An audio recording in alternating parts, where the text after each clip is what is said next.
Assalamualaikum warahmatullahi wabarakatuh. Anak-anak, marilah kita belajar sejarah kebudayaan Islam, materi dakwah Rasulullah Sallallahu Alaihi Wasallam di Mekah. Nabi Muhammad Sallallahu Alaihi Wasallam diangkat menjadi Rasul saat beliau berusia 40 tahun. Wahyu pertama yang diterima yakni Quran Surat Al-Alaq ayat 1-5 yang berbunyi, A'udzubillahi minasyaitonirrajim. Bismillahirrahmanirrahim. Iqra bismi rabbikal ladzi khalaq. Khalaqal insana min 'alaq. Iqra wa rabbukal akram. Alladzi 'allama bil qalam. 'allamal insana ma lam ya'lam. Kemudian datanglah wahyu kedua yakni surat Al-Mudaththir ayat 1-7 yang memerintah kepada Nabi untuk berdakwah. Dakwah yang dilakukan pertama kali oleh Nabi yakni secara sembunyi-sembunyi. Adapun yang mengimani atau yang menerima Islam sebagai agama pertama yakni Khadijah, Ali bin Abi Thalib, Zaid bin Harisah, Abu Bakar, dan Ummu Aiman. Setelah itu sahabat-sahabat yang lain. Adapun sahabat-sahabat yang pertama kali menerima Islam sebagai agama disebut as-sabiqunal awwalun. Dakwah secara sembunyi-sembunyi ini berlangsung selama kurang lebih 3 tahun.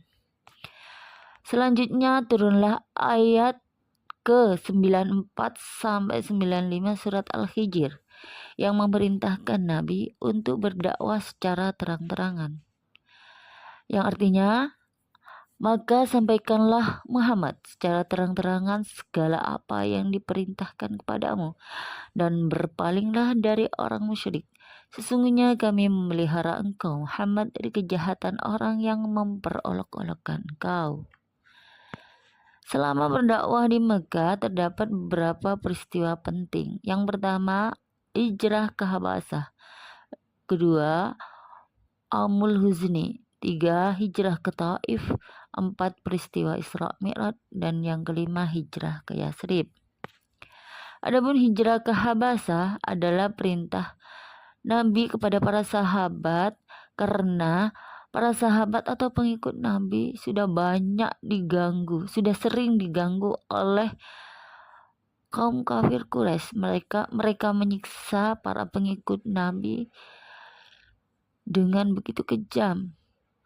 Nah, ketika di Habasyah, Raja Najasyi menerima mereka, para sahabat, dengan baik dan melindungi sahabat yang hijrah ke sana. Adapun hijrah ke Habasyah sendiri dilakukan dengan 2 gelombang. Rombongan pertama yakni 12 orang laki-laki dan 4 orang perempuan. Sedangkan rombongan kedua yakni 83 orang laki-laki dan 18 orang perempuan. Salah satu sahabat yang hijrah ke sana yakni Utsman bin Affan beserta istrinya. Kemudian Amul Huzni. Amul Huzni adalah tahun duka, di mana ada 2 orang yang sangat dicintai Nabi yang meninggal dunia, yakni Khadijah istri Nabi dan Abu Thalib paman Nabi. Amul Huzni sendiri terjadi selang beberapa bulan setelah pemboikotan terhadap keluarga Rasulullah oleh kaum kafir. Pemboikotan itu sendiri terjadi kurang lebih 3 tahun. Hijrah ke Taif. Hijrah ke Taif itu terjadi pada bulan Syawal tahun ke-10 kenabian. Nabi di Taif selama 10 hari untuk mengajak masyarakat Taif untuk menerima Islam. Namun mereka tidak mau menerima Islam. Mereka menolak. Bahkan Rasulullah diperlakukan dengan tidak baik, melempari batu sehingga Nabi berdarah. Isra Mi'raj. Isra Mi'raj sendiri adalah tasliyah atau hiburan dari Allah kepada Nabi setelah Nabi banyak mengalami kesedihan, dan itu terjadi pada tanggal 27 Rajab tahun ke-10 kenabian. Isra sendiri adalah perjalanan Nabi Muhammad dari Masjidil Haram di Mekkah ke Masjidil Aqsa di Palestina pada malam hari. Sedangkan Mi'raj adalah peristiwa saat Nabi Muhammad dinaikkan oleh Allah dari Masjidil Aqsa ke langit ketujuh menuju Sidratul Muntaha. Hijrah ke Yasrib. Hijrah ke Yasrib itu terjadi atas perintah Allah.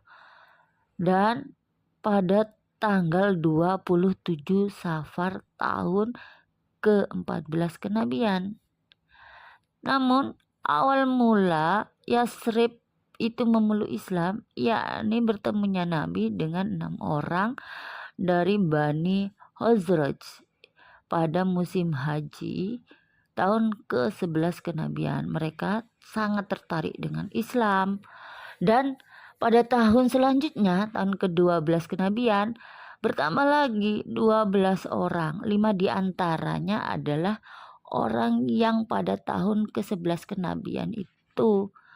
Dan 7 sisanya adalah orang-orang yang baru. Dan itu dari Bani Khazraj dan Bani Aus. Mereka menuju ke Bukit Aqobah dan di sanalah kemudian Nabi Muhammad SAW membaiat mereka. Baiat tersebut dinamakan Baiat Aqobah Ulah. Isinya diantaranya 1, menyembah Allah dan tidak akan menyekutukannya. 2, tidak akan mencuri. 3, tidak akan membunuh anak-anak. 4, tidak akan berdusta. 5, tidak akan menolak perkara yang baik. 6, tidak akan berzina. 7, mengikuti Nabi Muhammad dan tidak mengkhianatinya. 8, selalu mengatakan yang benar atau yang hak di mana saja berada. Selanjutnya pada tahun ke-13 kenabian datang lagi, jumlahnya bertambah menjadi 75 penduduk dari penduduk Yasrib maksudnya kepada Rasulullah untuk mereka meminta kepada Rasulullah agar Rasulullah memberi nasihat-nasihat keagamaan. Nah, dari sinilah kemudian terjadi baiat kedua di Aqobah, di Bukit Aqobah juga, sehingga dinamakan Baiat Aqobah Tsani. Isinya diantaranya 1, kami akan taat dan setia kepada Rasulullah, baik dalam keadaan senggang maupun sibuk.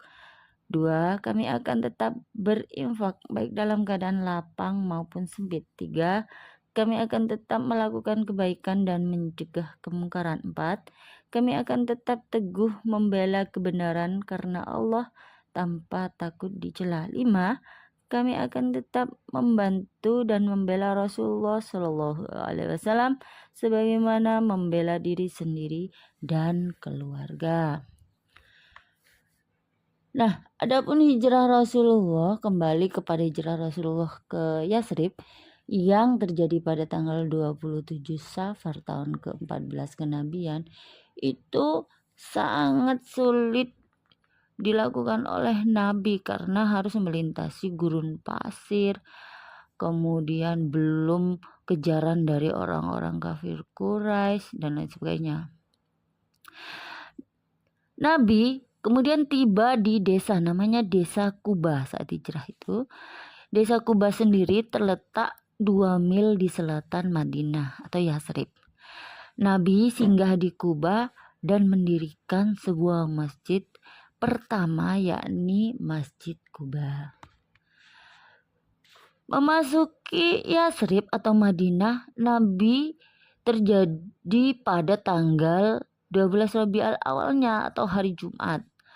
Penduduk Yasrib menyambut dengan gembira dan semuanya menawarkan rumah sebagai tempat tinggal Rasulullah. Di sanalah Rasulullah mendirikan masjid yang dinamakan Masjid Nabawi.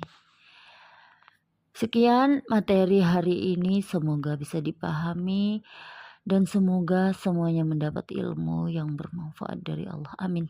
Wassalamualaikum warahmatullahi wabarakatuh.